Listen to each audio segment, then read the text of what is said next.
জয় জয়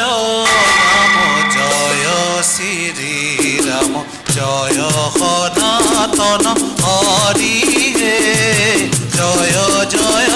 জয় জয় শ্রীরাম জয় সনাতন হরি হে জয় জয় রাম জয় শ্রীরাম জয় সনাতন হরি হে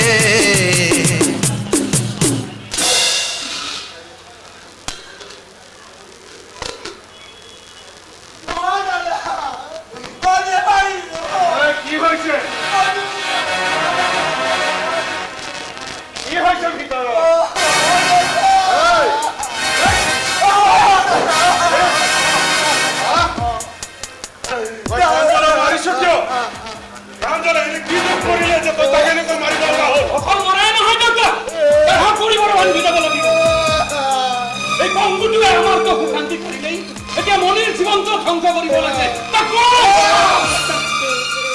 তোৰ বঙ্গ ভয়ে তোক কেনেকৈ খাবলৈ তোৰ জিভাখন অলপ নকপিল যিটো লৰাই তহঁতি খাবলৈ নাপালেও নকয় যে মোক খাবলৈ এমুঠি ভাত দে চকুৰে হৰ হৰকৈ চকু পানী পৰি থাকিলেও নকয় যে মোক চকু পানীখিনি মচিবলৈ এখন ৰুমাল দে সেই ল'ৰাটোৱে তহঁতৰ সুখ শান্তি খাইছে নহয় তহঁতৰ ছোৱালীজনীৰ অশান্তি কৰিছে নহয় আৰু অনিষ্ট কৰিব নোৱাৰে অনিষ্ট নকৰে অনিষ্ট কৰিছে নে কৰা নাই সেইটো মই নেদেখাকে কোৱা নাই দেউতা ৰাতিপুৱা গধূলি পঢ়া টেবুলত সি পাগলামিবোৰ কৰি থাকিলে মনিয়ে পঢ়িব কেতিয়া স্কুলৰ পৰা অহাৰ লগে লগে তাইক খেলিবলৈ টানি লৈ যায় তাইক অকণমান জিৰাবলৈ হ'ব নেকি তাৰ যদি ইমানেই খেলাৰ চখ তাক কোনোবা এখন ষ্টেডিয়ামত পেলাই থৈ আহিবা তই তোৰ মুখখন সম্ভাল তই যে বাৰে বাৰে তাক পেলাই থৈ আহি বান্ধি থৈ আহি বুলি কৈছ তাক বান্ধি থবলৈ সি কোনো জন্তু নহয় আৰু পেলাই থৈ আহিবলৈ সি কোনো পেলনীয়া সামগ্ৰীও নহয় তোৰ দৰে সিওতো মোৰেই সন্তান দেখাই শুনাই ডাঙৰ কৰিলে মগজুটো সৰু কৰি দিলে কিন্তু ইয়াৰ অন্তৰখন বৰ ডাঙৰ কৰি দিল কিন্তু তোক ভগৱানে ডাঙৰো কৰিলে মগজু দিলে কিন্তু তোৰ অন্তৰখন বৰ সৰু কৰি দিলে নিজৰ পংগুৰ ভাইটোৰ প্ৰতি তোৰ অন্তৰত কিমান ঘৃণাই বাঘ লৈছে আজি মই ভালকৈ অনুভৱ কৰিছো উপলব্ধি কৰিছো তোমাৰ এই স্বভাৱটোৰ বাবে তাৰ উদ্ভণ্ডালিবোৰ দিনে দিনে বাঢ়ি গৈ আছে সি যদি কাৰো একো অনিষ্টই নকৰে তেন্তে যোৱাকালি সি মনিৰ কিতাপ পত্ৰবোৰ কিয় ভালিছিল সি কিয় কৰ্মীৰ কাৰণে ভাতৰ দায়ী কৰি আছে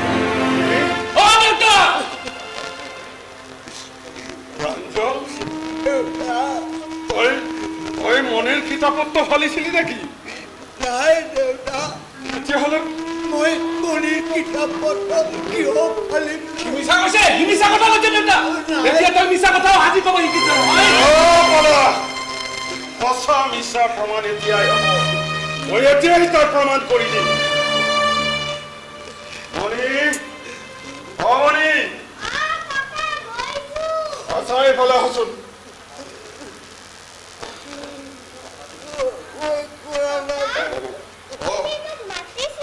মাতিছিলো তোমাক কথা এটা সুধা আছিল খুৰাই তোমাৰ পঢ়াৰ সময়ত আমনি কৰি থাকে নেকি বাৰু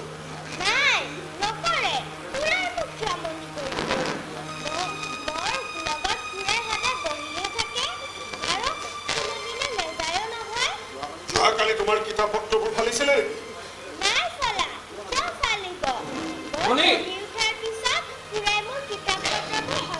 যোৱাকালি তেন্তে তোমাৰ পঢ়া টেবুলত ফলা কাগজবোৰ কিহৰ আছিল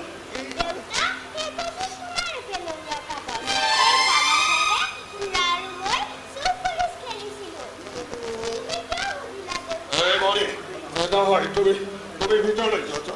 একো নহয় যোৱা মই ভিতৰলৈ নাযাওঁ মই থাকিম মনি খুৰাৰে নাযায় তুমি ভিতৰলৈ যোৱা পঢ়ি থাকিবা যোৱা আনন্দতে কান্দিছো নাজানি তাৰ ককায়েক আৰু নবৌকে তাক কিমান মৰম কৰে সেইখিনি কথা কৈ কৈ সি আনন্দতে কান্দিছে এয়া বৰ চকু পানী নাই যদি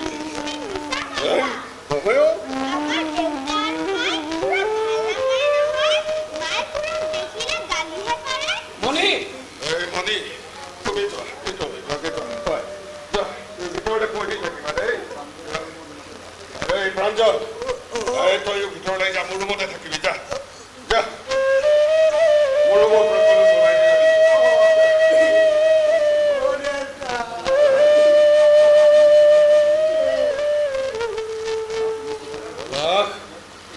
মণিয়ে কি কৈ গ'ল শুনিলি নহয়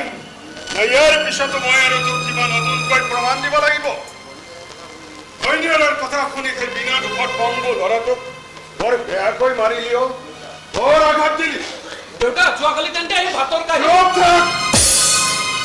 পুৰুষ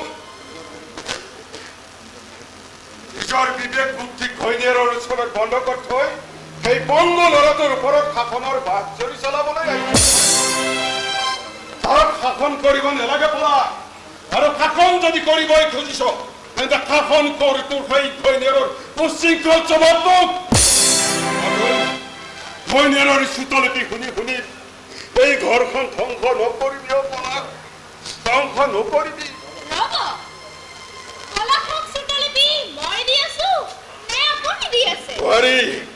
আৰু কি ক'লে আপুনি মই উশৃংখল স্বভাৱ চৰিত্ৰৰ প্ৰতি আঙুলি যোৱাৰ আগতে আপুনি আপোনাৰ নিজৰ ছোৱালীজনীৰ ওপৰত মনে থাকা না মনে মনে থাকা মই বোৱাৰী হলো বুলি তেখেতে যিমান যায় তাকেই ক'ব আৰু মই সদায় শুনি যাম নিজৰ ছোৱালীজনীয়ে বাহিৰত কি কৰি ফুৰে সেইটোৰ হ'লে খবৰ নাই ঘৰত নিজৰ বোৱাৰীগৰাকীৰ ওপৰত শাহুৰগিৰি সৈন্যৰ মুখখন বন্ধ কৰিবলৈ কওঁ মোৰ পংগু ল'ৰাটোক মিছাতে পাগল সদায়তো নিৰ্যাতন দিলেই এতিয়া মাতৃ হোৱা ছোৱালীজনীকো বদনাম কৰিবলৈ নিদিবি পলাশ বদনাম কৰিবলৈ নিদিবি বদনামি মই কৰা নাই আপোনাৰ ছোৱালী নিজেই বদনামি হ'বলৈ গৈ আছে কাৰণ ৰাতি 10 বজাত এজন অচিনাকি ল'ৰাৰ বাইকৰ পিছপিনে গান খেলাই অহা সংস্কাৰটো এটলিষ্ট মোৰ দেউতাই মোক দিয়া নাছিল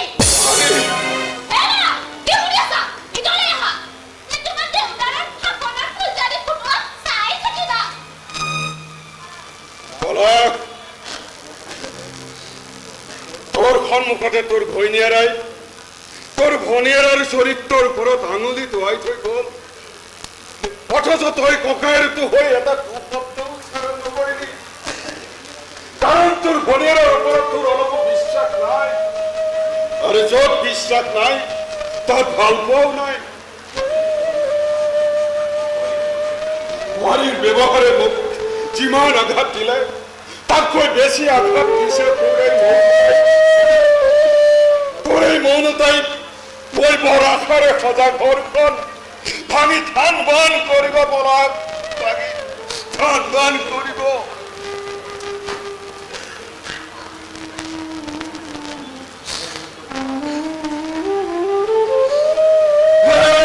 অনিৰুদ্ধ বৰুৱা তই ৰুদ্ধ হৈ গলিও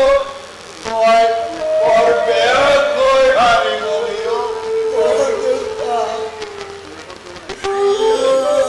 তই আকৌ কেলে ওলাই আহিলি মই তোক আহিবলৈ মানা কৰিছিলো ন দাদা আৰু নবৌয়ে বাৰু মোক কিয় ইমান বেয়া মই নাজানো বাছা সিহঁতে তোক কিয় বেয়া পায় কিয় উপস্থিতি তোৰ সহ্য কৰিব নোৱাৰে মই নাজানো মই জানো দে মই জানো দাদাই কৈছে নহয় মই বোলে মৰি গ'লে এই ঘৰখনত শান্তি